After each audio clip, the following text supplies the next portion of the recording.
Hello students, welcome once again to English class. Today we are continuing the same chapter, The Portrait of a Lady, an autobiography by Khushwant Singh for class 11th. In this chapter, till now we have read that for a few years of his childhood, Khushwant Singh was brought up by his grandmother in a village. So she had a great influence over him. Khushwant Singh was in a very close contact with her since many years after that too. So, here in this extract, he has described his grandmother as a woman with strong character, very disciplined, but very kind hearted, not only towards humans but also towards animals and birds. Further, we come to know about the relationship of Khushwant Singh with his grandmother, how she took him to school in the village, and when they came to city, it was not possible for her to go with him to school, as now he was going in a motor bus in an English medium school, and when his grandmother came to know that he was being taught English, science, etc., she could not help him in his lessons. One more thing which disturbed her, that was the kids were not learning about God and scriptures in the school. Instead, they were given music lessons, which was not an honorable thing in her opinion. After finishing the school, when Khushwant went to university, he was given a separate room, and this is how the common link between them, the room, was also broken between him and grandmother. He and his grandmother were earlier living in the same room, and his grandmother now confined herself to a self imposed loneliness. She started spending most of her time in reciting prayers and by sitting beside her spinning wheel. She rarely talked to anyone. The only enjoyment for her was in the afternoon when she relaxed for a while to feed the sparrows. Now we will go further to know more about this description.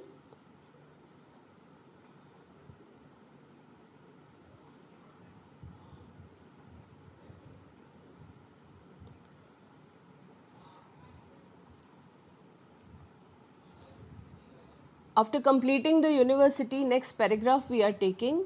When I decided to go abroad for further studies, I was sure my grandmother would be upset. I would be away for 5 years, and at her age, one could never tell. Here, he means by saying one could never tell that as being so much in age, there was no idea when his grandmother could die. But my grandmother could. But here, the case of his grandmother was different, as she was a very strong woman. She was not even sentimental when he was going abroad. Instead, she came to leave me at the railway station but did not talk or show any emotion. Her lips moved in prayer, her mind was lost in prayer, her fingers were busy telling the beads of her rosary.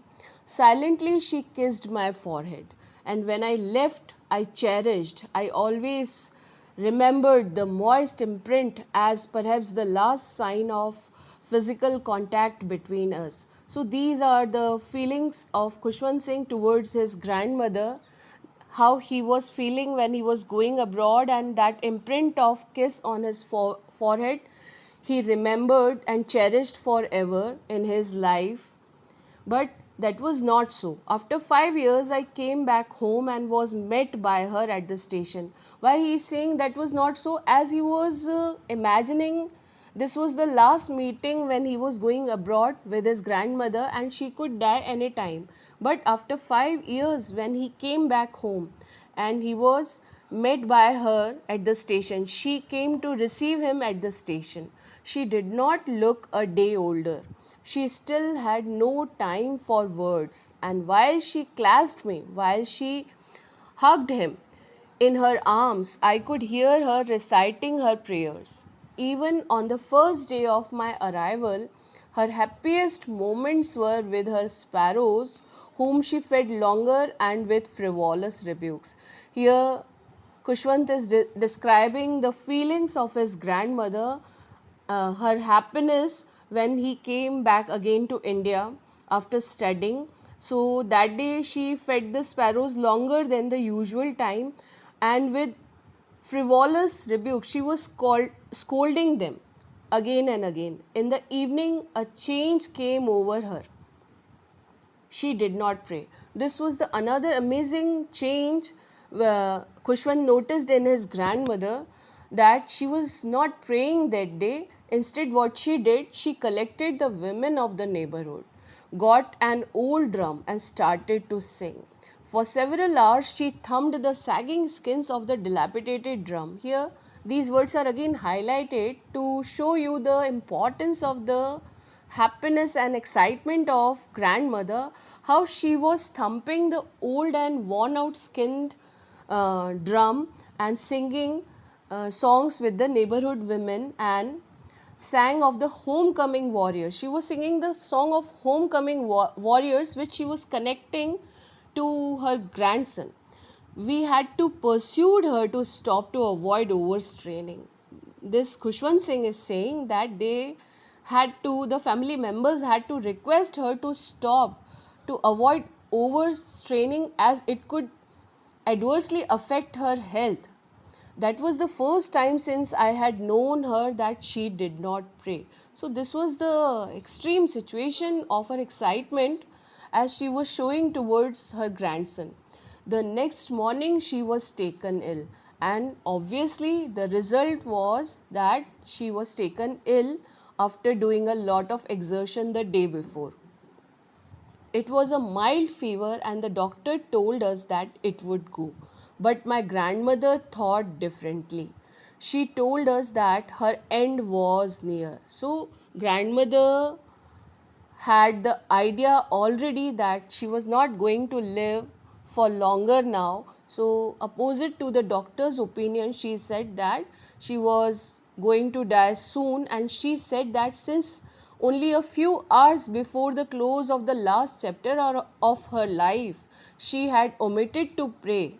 As she did not pray the previous day, she was talking about that she missed her prayers in the last moment of her life. So she was not going to waste any more time talking to us. She wanted to pray now. In the remaining time, she requested her family members. We protested. Khushwant and his family protested.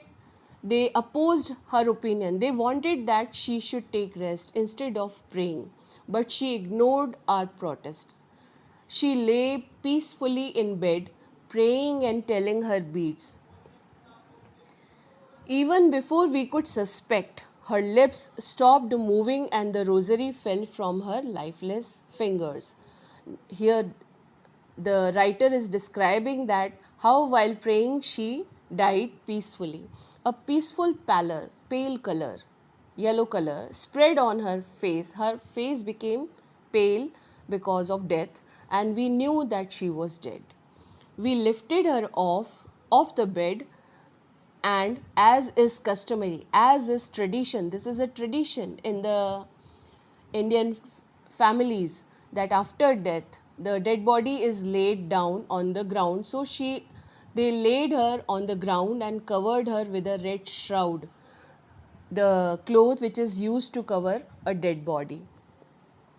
After a few hours of mourning, after a few hours of expressing their sadness, we left her alone to make arrangements for her funeral.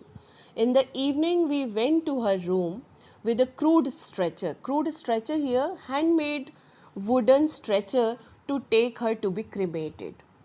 The sun was setting. This is the scene during the preparation for her cremation. The writer is describing here the divine scene of the room of the grandmother, as she was herself looked divine. The sun was setting and had lit her room and veranda with a blaze of golden light. Everything was looking in the golden light of looking bright in the golden light of sun, including her room and the veranda. And what amazing scene was there. We stopped halfway in the courtyard, all over the veranda, and in her room, right up to where she lay dead and stiff wrapped in the red shroud. Thousands of sparrows sat scattered on the floor. So, this was the amazing scene which everybody witnessed there during the time of her death, that while she was wrapped up in a red cloth, thousands of sparrows who used to come every day for feeding, for taking food from grandmother's hands, they all came near her dead body and scattered all around her in her room and on the floor of veranda. They were collected. There was no chirruping. And this was another surprise, that despite the get together of all that birds, there was not a single noise of that birds. They all were sitting quiet, as if they were paying homage to the grandmother of Khushwant Singh. We felt sorry for the birds, and my mother fetched some bread for them. So as grandmother fed them every day, the same way Khushwant's mother brought some breadcrumbs for them and tried to feed them. She broke it into little crumbs the way my grandmother used to and threw it to them. But what happened? The sparrows took no notice of the bread. So they did not try to eat a single crumb, only they were sitting quietly. That birds, you can imagine, when we carried my grandmother's corpse is a dead body, they flew away quietly after paying their homage to the dead grandmother, but they never touched the breadcrumbs. Next morning, the sweeper swept the breadcrumbs into the dustbin. This is the end of a story where an emotional situation is shown, that how animals and birds can also very well understand what is the sad and happy feeling, and how they showed their feeling, how the birds and sparrows showed their feeling towards grandmother of their love. So this is the end. We will meet again with another new chapter. Till then, thank you.